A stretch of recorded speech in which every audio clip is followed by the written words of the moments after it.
Major Tariq रहीम जुल्फिकार अली भुट्टो के ADC थे। वो एक बहादुर अफसर थे। 1974 में भुट्टो साहब कबायली इलाके के दौरे पर गए।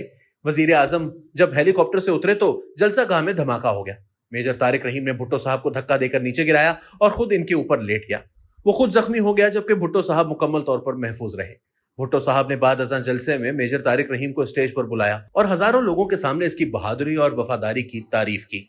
भुट्टो साहब इस वाक़े के बाद मेजर तारिक रहीम को बहुत अजीज रखने लगे। मार्च 1977 में इलेक्शन से पहले वजीर आजम ने मेजर तारिक रहीम समेत अपने मिलिट्री स्टाफ को बुलाया और इसको पेशकश की, मैं इलेक्शन के बाद हो सकता है वजीर आजम ना रहूं, लिहाजा अगर तुम लोग किसी और जगह ट्रांसफर चाहते हो तो मैं आज ऑर्डर कर सकता हूं। मेजर तारिक रहीम फॉरेन सर्विस में जाना चाहता था। भुट्टो साहब इसकी इस ख्वाहिश से वाकिफ थे, लेकिन इसने जवाब दिया, सर हम इस नाजुक वक्त में आपको छोड़कर नहीं जा सकते। इस ऑफर के चंद दिन बाद 5 जुलाई 1977 हो गया। जनरल ज़ियाउल हक ने मार्शल लॉ लगा दिया और भुट्टो साहब को गिरफ्तार करके मरी भिजवा दिया। वजीर आजम का मिलिट्री स्टाफ इनके साथ था। चंद दिन बाद जनरल ज़ियाउल हक भुट्टो साहब से मुलाकात के लिए मरी गए। मुलाकात अच्छी साबित नहीं हुई, लेकिन इसके बावजूद जनरल ज़िया ने भुट्टो साहब से पूछा, सर आपका कोई ऐसा काम जो अधूरा रह गया हो, मैं वो मुकम्मल करने के लिए तैयार हूँ, ये मेरे लिए एहसास होगा। भुट्टो साहब ने तलखी के इस फेज में भी जनरल ज़िया से दरख्वास्त की, मैंने अपने मिलिट्री स्टाफ से इनकी पसंदीदा जगहों पर पोस्टिंग का वादा किया था, आप मेजर तारिक रहीम और एडीसी खालिद को फॉरेन सर्विस में पोस्ट करते हैं। जनरल ज़िया ने फौरन हामी भर ली और अगले ही दिन दोनों अफसरों को फॉरेन सर्विस पोस्ट कर दिया। जुल्फिकार अली भुट्टो की फांसी के बाद मुर्तजा भुट्टो ने काबुल में अल जुल्फिकार की बुनियाद रखी। तंजीम के एक कारिंदे इस्लामुल्लाह टीपू ने अपने साथियों के साथ मार्च 1981 में पीआईए की कराची से पेशावर जाने वाली फ्लाइट हाईजैक कर ली। टीपू जहाज को काबुल ले गया। मेजर तारिक रहीम उस वक्त तेहरान के पाकिस्तानी सफारत खाने में तैनात था। इसके वालिद का इंतकाल हो गया और वो तदफीन के लिए पाकिस्तान आया हुआ था। वो बदकिस्मती से इसी जहाज में सवार था। इस्लाम टीपू ने इसे जनरल रहीमुद्दीन का बेटा समझ लिया। मुर्तजा भुट्टो तारिक रहीम को अच्छी तरह जानता था। ये एडीसी की हैसियत से भुट्टो साहब के तमाम बच्चों को प्रोटोकॉल देता रहा था। ये 70 क्लिफ्टन और गढ़ी खुदा बख्श में भी वजीर आजम के साथ जाता था, लेकिन मुर्तजा भुट्टो और इनके भाई शाहनवाज के साथ इसके बहुत अच्छे ताल्लुकात थे। वो दोनों ये भी जानते थे इसका जनरल रहीमुद्दीन के साथ कोई ताल्लुक नहीं।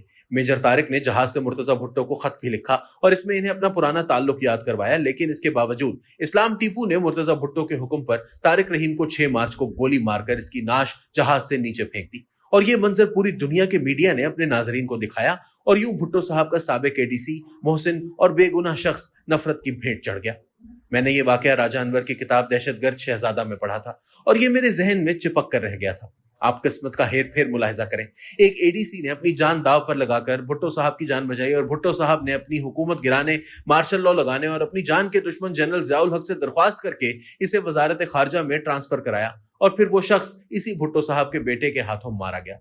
क्या इससे बड़ी कोई बदकिस्मती हो सकती है? और इस बदकिस्मती को जिस दर्दनाक अंदाज से राजा अनवर ने तहरीर किया वो सिर्फ इनका खासा है। अब सवाल ये है, राजा अनवर कौन है? राजा अनवर मशहूर स्टूडेंट लीडर, सियासतदान, सहाफी और राइटर थे। ये अब भी हैं। इन्होंने तालिबे इल्मी के जमाने में कॉलेज और पंजाब यूनिवर्सिटी से सियासत का आगाज किया। भुट्टो साहब तक पहुंचे और इनके मुशीर बन गए। मार्शल लॉ के बाद ये काबुल चले गए। वहां इस जमाने में रूस नवाज नजीबुल्लाह की हुकूमत थी। मुर्तजा भुट्टो और शाहनवाज दोनों वहां पनाह गुज़ीन थे। राजा अनवर इनके साथ शामिल हो गए। मुर्तजा भुट्टो ने अल जुल्फिकार बनाई और पाकिस्तान में दहशतगर्द हमले शुरू कर दिए। राजा साहब इस जमाने में मुर्तजा भुट्टो के दस्तेराज थे। ये जब मुर्तजा भुट्टो के करीब पहुंचे तो इन्हें इनके किरदार की खामियां नजर आने लगी। मुर्तजा भुट्टो को अपनी जात के अलावा कुछ दिखाई नहीं देता था। वो शकी मिजाज भी थे और किसी को फलता फूलता भी नहीं देख सकते थे। बहरहाल इस दौरान मुर्तजा भुट्टो से इनके इख्तलाफात हुए और इन्होंने नजीबुल्लाह को कहकर राजा अनवर को काबुल की पुलचरखी जेल में बंद करा दिया। जेल का वो दौर बहुत दर्दनाक था। इस्लाम टीपू और दूसरे इनकलाबी भी बहुत जल्द मुर्तजा भुट्टो का एतमाद खोकर जेल पहुंच गए। राजा अनवर को इनसे मुलाकातों का मौका मिला। वो सब अपनी गलतियों और मुर्तजा भुट्टो पर अंधे एतमाद पर शर्मिंदा थे। मुर्तजा भुट्टो ने इस दौरान राजा अनवर के कत्ल की खबर भी जारी करा दी। इस खबर से कबल राजा साहब की कब्र भी खोद दी गई थी और इन्हें इसकी ज़ियारत भी करा दी गई। पाकिस्तान में इनकी गायबाना नमाज जनाजा हो गई और ख़ानदान और दोस्तों ने इनकी ताज़ियत भी कर ली, लेकिन अल्लाह ताला को इनकी ज़िंदगी अजीज़ थी। चुनाचे ये बच भी गए और फरार होकर जर्मनी भी पहुंच गए। वहां इन्होंने सियासत और इनकलाब से ताइब होकर बिजनेस शुरू किया, शादी की, बच्चे पैदा किए और एक नॉर्मल जिंदगी का आगाज किया। ये 1988 के बाद पाकिस्तान आए और अखबारात में कॉलम लिखना शुरू कर दिए और पूरे मुल्क को अपना दीवाना बना लिया। इस दौरान इन्होंने टेररिस्ट प्रिंस के नाम से अंग्रेजी में किताब लिखी। इसका बाद अज़ां दहशतगर्द शहजादा के नाम से तर्जुमा हुआ और इस किताब ने मुल्क में तहलका मचा दिया। राजा साहब ने इसके बाद छोटी जेल से बड़ी जेल तक, कब्र की आगोश और बनबास के नाम से भी किताबें लिखी। मैंने तालिबे इल्मी के जमाने में इनकी किताब झूठे रूप के दर्शन पढ़ी थी और इनकी सलासत, रवानी और कादिरुल कलामी का दीवाना हो गया था। اللہ تعالیٰ نے راجہ انور کو مطالعے، مشاہدے اور زبان کی قدرت دے رکھی ہے۔ یہ جب لکھتے ہیں تو معلومات، دلائل اور مشاہدات کا انبار لگا دیتے ہیں۔ اللہ تعالیٰ علم، مطالعہ اور مشاہدہ بہت لوگوں کو دیتا ہے، لیکن ان کے ساتھ ساتھ جذبات اور احساسات کی دولت بہت کم لوگوں کو نصیب ہوتی ہے۔ راجہ صاحب کو قدرت کی طرف سے یہ خوبی بھی ودیت کی گئی، ان کی تحریریں پھیکی نہیں ہوتی، ان میں احساسات اور جذبات کی چاشنی بھی موجود ہوتی ہے اور دھڑکتے تڑپتے ہوئے دل کی دھک دھک بھی۔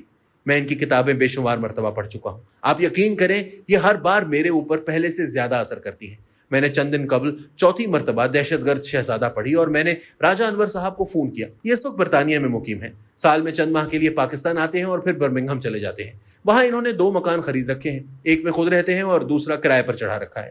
اس مکان کا کرایہ ان کی ضرورت کے لیے کافی ہے، لہٰذا سارا دن پڑھتے لکھتے رہتے ہیں اور واک کرتے رہتے ہیں۔ چند سال قبل ان کی شوگر ڈراپ ہو گئی، جس کی وجہ سے ان کے دماغ پر سٹروک ہوا اور ان کی یادداشت چلی گئی۔ یہ اب بحال ہو چکی ہے، تاہم انہیں بولنے اور لکھنے میں دقت ہوتی ہے، لیکن یہ اس کے باوجود ذہنی طور پر چست ہیں۔ پرویز رشید ان کے پیپلز پارٹی کے دور کے پرانے دوست ہیں۔ یہ انہیں نون لیگ میں لے آئے تھے، مگر پارٹی ان سے کوئی کام نہیں لے سکی۔ شاید ہماری پارٹیوں کو اب راجہ انور جیسے لوگوں کی ضرورت نہیں رہی۔ نون لیگ میں بھی مریم اورنگزیب اور عظمہ بخاری قابض ہو چکی ہیں۔ یہ 3 کرسیوں پر خود بیٹھ جاتی ہیں اور باقی پر اپنے بیگ رکھ دیتی ہیں، لہٰذا راجہ انور جیسے لوگوں کے لیے جگہ نہیں بچی۔ یہ وزادار اور عزت نفس سے مالا مال انسان ہے، یہ اپنی باری کے انتظار میں ہجوم میں کھڑے نہیں ہو سکتے، چنانچہ یہ اب حیرت سے کھیل کے ختم ہونے کا انتظار کر رہے ہیں۔ میرا آج کے نوجوانوں اور سیاسی کارکنوں کو مشورہ ہے، یہ اگر سیاست کی سنگ دلی اور تاریخ کی بے رحمی کا مشاہدہ کرنا چاہتے ہیں تو راجہ انور کی کتاب ضرور پڑھیں۔ یہ کتابیں ان کی آنکھیں کھول دیں گی، یہ انہیں اس ماضی سے متعارف کرا دیں گی جس سے رابطے کے بغیر ہمارا حال اچھا ہو سکتا ہے اور نہ مستقبل۔